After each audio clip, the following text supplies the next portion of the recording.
गोपालगंज जिले में थावे भवानी मंदिर में हुई करीब 1.8 करोड़ रुपए की चोरी के मामले में पुलिस ने अब खुलासा कर दिया है। इस केस में पुलिस ने उत्तर प्रदेश के गाजीपुर से मास्टरमाइंड दीपक राय को गिरफ्तार किया है, जबकि उसका एक साथी अभी फरार है। पुलिस के अनुसार चोरी से पहले आरोपियों ने पूरी तैयारी की थी। उन्होंने चोरी से जुड़ी फिल्में देखी और गूगल और यूट्यूब के जरिए थावे भवानी मंदिर की जानकारी जुटाई।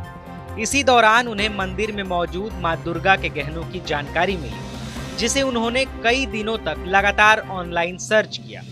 पूरी योजना बनाने के बाद 17 दिसंबर की रात आरोपियों ने चोरी की घटना को अंजाम दिया। उन्होंने गर्भगृह में घुसकर मां दुर्गा की प्रतिमा से सोने चांदी के हार, लॉकर में रखा मुकुट और अन्य कीमती आभूषण चुरा लिए। इसके अलावा मंदिर परिसर में रखा करीब 50 किलो वजनी दान पेटी भी उठा ले गए।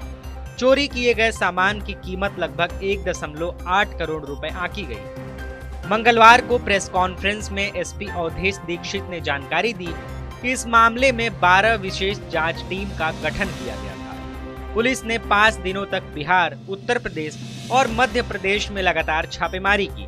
तकनीकी साक्ष्य, सीसीटीवी फुटेज और मोबाइल सर्विलांस के आधार पर जांच टीम उत्तर प्रदेश के गाजीपुर जिले के जमनिया थाना क्षेत्र तक पहुंची।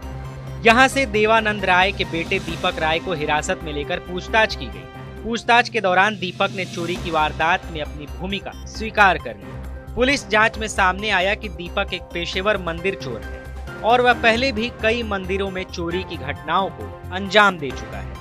एसपी ने बताया कि मार्च 2025 में दीपक ने मध्य प्रदेश के महू जिले के शीतला माता मंदिर में चोरी की थी। उस दौरान वे जेल गया था और 13 नवंबर 2025 को जेल से बाहर आया था। जेल से छूटने के बाद उसने फिर से मंदिरों को निशाना बनाने की योजना बनानी शुरू कर दी। पुलिस के मुताबिक दीपक ने थावे मंदिर के साथ साथ पुणे के एक बड़े मंदिर की भी रेकी शुरू कर दी थी। उसने गूगल सर्च के जरिए मंदिर का स्ट्रक्चर, गर्भगृह, मां दुर्गा के मुकुट और आभूषणों से जुड़ी जानकारी जुटाई।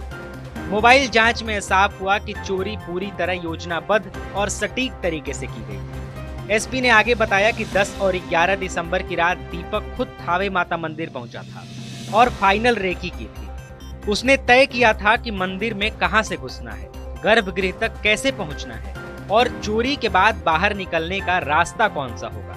इसके बाद 17 दिसंबर की रात उसने अपने साथी के साथ चोरी की घटना को अंजाम दिया। पुलिस के अनुसार आरोपी मंदिर के पीछे बन रहे एक मकान से रस्सी के सहारे मंदिर परिसर में दाखिल हुए थे। रेकी और चोरी दोनों एक ही तरीके से की गई। घटना के बाद आरोपी गांव के रास्ते से होते हुए अपने घर लौट गया। जांच में अभी सामने आया कि दीपक ने चोरी किए गए आभूषण अपने पास नहीं रखे थे। उसने सभी कीमती गहने अपने साथी को सौंप दिए थे ताकि पकड़े जाने की स्थिति में उसके पास से कोई बरामदगी न हो सके। इसी वजह से अब तक आभूषण बरामद नहीं हो पाए। पुलिस ने दीपक के पास से रॉड कटर, चोरी के समय पहने कपड़े, मोबाइल फोन, बाइक और बैग बरामद किए। मोबाइल फोन में थावे मंदिर से जुड़ी पूरी सर्च हिस्ट्री मिली है। इसके अलावा चोरी के बाद भी आरोपी सोने और आभूषणों की कीमत से जुड़ी जानकारी लगातार सर्च कर रहा था। एसपी ने बताया कि दीपक हमेशा मंदिरों को ही अपना निशाना बनाता था और चोरी से जुड़ी फिल्मों को देखता रहता था। चोरी से पहले उसने एक बिहार आधारित फिल्म भी देखी थी, जिसमें बताया गया था कि पुलिस किस तरह अपराधियों तक पहुंचती है। पुलिस जांच में मंदिर प्रशासन या किसी अन्य व्यक्ति की संलिप्तता सामने नहीं आई। और दिनांक 17 और 18 की रात में 2 चोरों के द्वारा थावे भवानी के मंदिर में मुकुट, हार और कुछ और अन्य आभूषणों की चोरी की गई थी। इसमें क्योंकि प्रशासन और पुलिस के स्तर से चूक हुई थी, तो हम लोगों ने इसमें जो टीओपी प्रभारी हैं और वहाँ के जो अन्य कर्मी हैं, पुलिसकर्मी, उन पर सब पे कार्रवाई की थी। और क्योंकि चूक भयंकर थी, तो इसमें हम लोगों के स्तर से भी इसकी जो लापरवाही है उसकी हम लोग जवाबदेही लेते हैं, जिम्मेदारी हम लोग लेते हैं एज ए पुलिस अधीक्षक।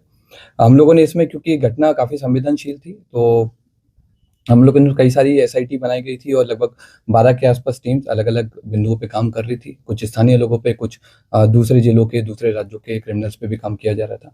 उसी क्रम में हम लोगों ने एक व्यक्ति पे फोकस किया जिसका नाम दीपक राय है।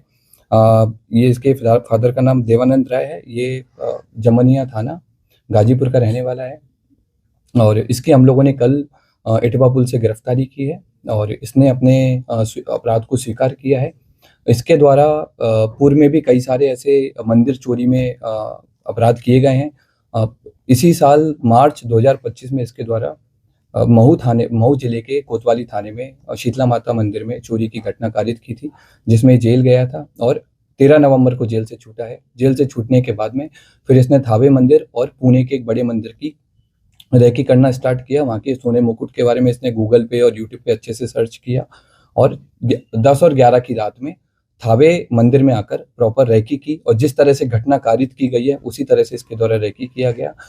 मंदिर के पीछे जो अंडर कंस्ट्रक्शन बिल्डिंग है उसमें चढ़ करके इसने देखा कि कैसे आना है, कैसे जाना है और किस तरह से पूरा प्लान करना है। ये उसने उस दिन पूरा स्ट्रेटेजी बनाई और 17 तारीख की शाम को 5 बजे अपने घर से चलकर यहाँ पर थावे मंदिर में 11:45 के आसपास जिस तरह से रेकी की गई थी उसी तरह से इसके द्वारा घटना को कारित किया गया। कारित करने के बाद गांव के रास्ते से होकर पैठान पट्टी होकर के इसके द्वारा वापस अपने घर पे गया और अपने आभूषण को, जो अपना दूसरा साथी है, उसको इसने हैंड ओवर कर दिया है ताकि पुलिस अगर इसको पकड़े तो आभूषण नहीं मिले। कितने लोगों ने मिलकर चोरी की घटना? अभी तक की जो हमारा अनुसंधान हुआ है और इससे पूछताछ में अभी तक हम लोग 2 लोगों पे काम किए हैं और 2 लोगों की संलिप्तता पूर्णतः पाई गई है। इसमें दोनों लोग आइडेंटिफाई हो गए हैं। एक व्यक्ति दीपक राय की गिरफ्तारी हुई है। उसके पास से हमको घटना में जो उस दिन घटना हुई थी उस वाला कटर हमने बरामद किया है, जो कपड़े पहने हुए थे वो बरामद किए हैं। फोन बरामद किया है जिसमें उसके द्वारा थावे मंदिर के बारे में सर्च किया गया है और घटना कारित होने के बाद में भी उसने सोने की डिटेल PI 916 के बारे में पूरा उसने पढ़ा है। और इसके बाद में हम लोगों ने उसके जो रेकी के टाइम पे जो जूते पहने थे वो जूते हम लोगों ने बरामद किए हैं। रेकी के टाइम में जो बैग यूज किया था वो बरामद किया है। जिस बाइक से वो लोग घटना करने आए थे वो बाइक भी हम लोगों ने आइडेंटिफाई कर लिया। जल्दी भी हम लोग उस बाइक को भी बरामद करेंगे। तो 30 लोग सर उठाए गए थे, उसमें से कोई ये तो नहीं हो? जो हम लोगों ने पहले जिन लोगों को डिटेन किया था पूछताछ के लिए, उन सब लोगों को, क्योंकि उन लोगों की संलिप्तता नहीं पाई गई थी, उन सब लोगों को हम लोगों की तरफ छोड़ दिया गया है। हम लोगों ने इन सारी चीजों पर भी जांच किया था कि क्या कोई स्थानीय लोग या मंदिर प्रशासन की भूमिका रही हो, तो उस तरह की भूमिका भी हम लोगों के सामने नहीं आई है। अब हम लोग की अगली कोशिश माता की जो हार है, जो मुकुट है, उसकी बरामदगी है और दूसरे व्यक्ति की गिरफ्तारी है वो भी हम लोग जल्दी करेंगे। सर, जिस तरह से ये चोरी की घटना को अंजाम दिया था, क्या ये पेशेवर था, क्या किसी मूवी से प्रेरित था, या फिर इसे कैसे पता चल पाई कि मंदिर में यहाँ हार है? ये पेशेवर क्रिमिनल है और इसका हम लोगों ने जब हिस्ट्री देखा है, इसका जब हमने जिस तरह के गूगल सर्चेज किया है तो उससे स्पष्ट हुआ है कि इसके द्वारा लगातार इसने जेल से छूटने के बाद भी, इवन जेल में रहने के दौरान भी इसने कई सारे मंदिर के बारे में डिटेल प्राप्त की है। जेल से छूटने के बाद में कई सारे बड़े बड़े मंदिर के सोने के मुकुट के बारे में इसने सर्च किया है और क्योंकि थावे मंदिर इसके घर से काफी पास था तो इसलिए इसने इस घटना को कारित किया है।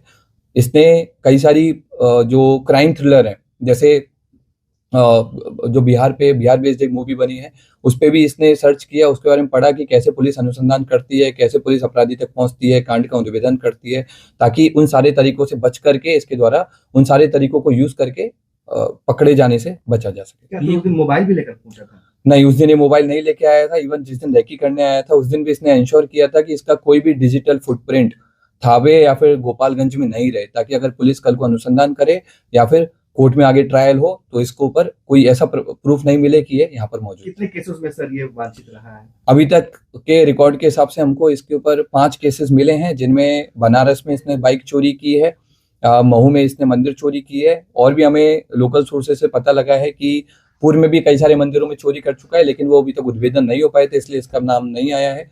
जमनिया थाना जो इसका स्थानीय थाना है वहां पर भी इसके द्वारा घटना चोरी किए गए आभूषण सर कब तक बरामद हो जाएंगे? हम लोगों की जो टीम्स हैं अलग अलग जगह पर रेकी कर रही है आभूषण को लेकर के, और अनुमंडल पुलिस पदाधिकारी सदर के नेतृत्व में टीम और कई सारे इंस्पेक्टर्स के साथ मिलकर के टीम कैंप की हुई है जिले के बाहर, और हम लोग की पूरी कोशिश है कि जितना जल्दी हो सके हम लोग आभूषण की बरामदगी करें। क्या ये कोई संगठित गिरोह काम करता है या फिर ऐसे ही अपने से खुद? ये खुद अपने आप में एक संगठित गिरोह चलाता है, अलग अलग घटना के लिए अलग अलग लोगों को कन्विंस करता है जिनको पैसे की जरूरत रहती है और घटना को कारित करवाता है। फिलहाल दूसरे आरोपी की पहचान कर ली गई है और उसकी गिरफ्तारी के लिए लगातार छापेमारी की जा रही है। पुलिस को उम्मीद है कि जल्द ही चोरी किए गए आभूषण भी बरामद कर लिए जाएंगे। वहीं इस मामले में पुलिस की ओर से हुई लापरवाही को लेकर दोषी पुलिस कर्मियों पर कार्रवाई की गई थी। TV9 के लिए गोपालगंज से अयाज अहमद की रिपोर्ट।